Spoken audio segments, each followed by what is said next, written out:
Alice in Wonderland.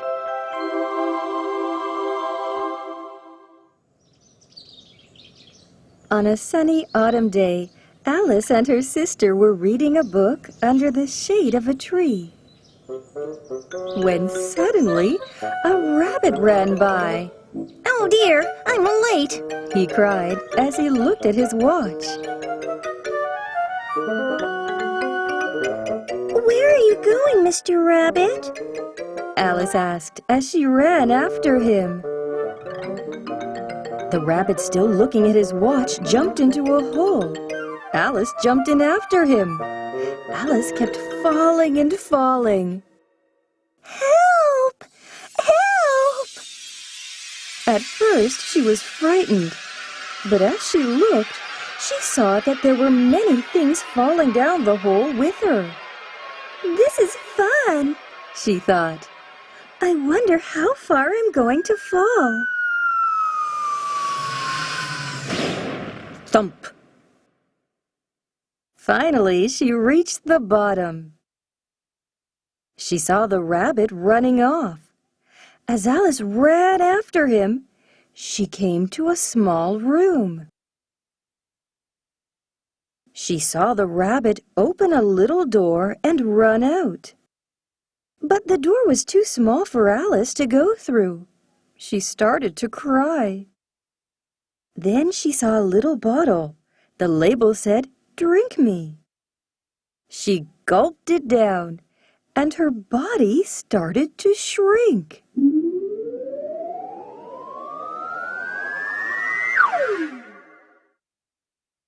Her tears had turned into a pool, and a river of tears was trickling out through the little door. She noticed that all kinds of animals were swimming in the river with her. She pulled herself onto the bank and dried herself off. Then she began to look for the rabbit again. After a while, she came across a caterpillar sitting on a toadstool. She asked him the whereabouts of the rabbit. "Ask the Cheshire Cat," came the reply. Asking some insects for directions, Alice found her way to the forest where the Cheshire Cat lived. The Cheshire Cat grinned at her. "Excuse me, can you tell me where the rabbit went?" she asked. "You should ask the Hatter and the March Hare. They're having a party over there." The Cheshire Cat grinned at her and disappeared.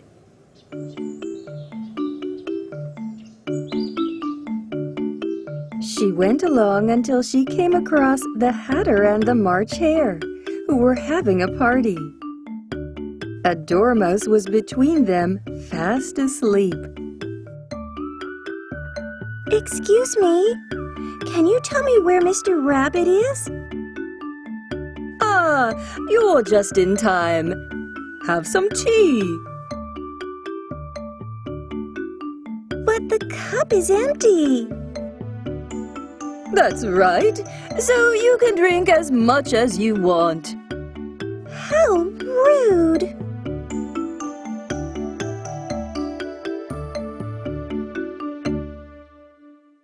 Alice stormed away and left them to their party. As she walked toward the beach, she met a mock turtle named Griffin. "Excuse me, can you tell me where Mr. Rabbit is?" "Oh, he's gone to the Queen's palace to attend the trial of the tart thief."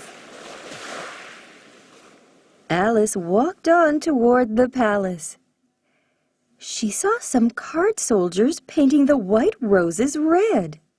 Alice thought it was strange, so she asked them why they were doing such a thing. "The Queen will pass by here any minute now. She hates white roses, and if we don't paint them red, she'll chop off our heads," they explained. My, what a terrible queen! Just then, the queen's procession came along. At the head was the rabbit. He was blowing a trumpet. Hear, hear, shouted the rabbit. The trial of the knave of hearts who stole the queen's tarts is about to begin. Alice followed everyone into the palace. The trial began, and the hatter was called to the witness stand. It wasn't the knave of hearts who stole the tarts. It was Alice. Then chop off her head, cried the queen.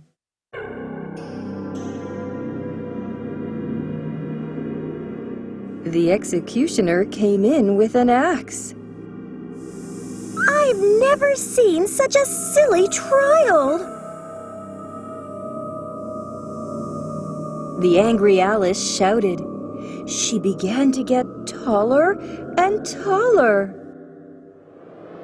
Everyone was surprised and started to run away. The queen shouted, "Chop off that brat's head!" The card soldiers pointed their spears at Alice. Alice beat the cards away with her hands. "Don't dilly-dally! Chop off her head!" The soldiers kept up their attack. Alice tried hard to beat them away, but they kept coming at her. She began to get tired. Help! She cried.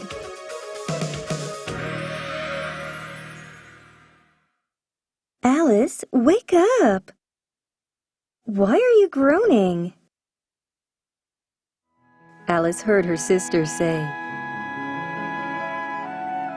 Oh, it was just a dream. Some dry leaves fell on Alice. They felt like the card soldiers.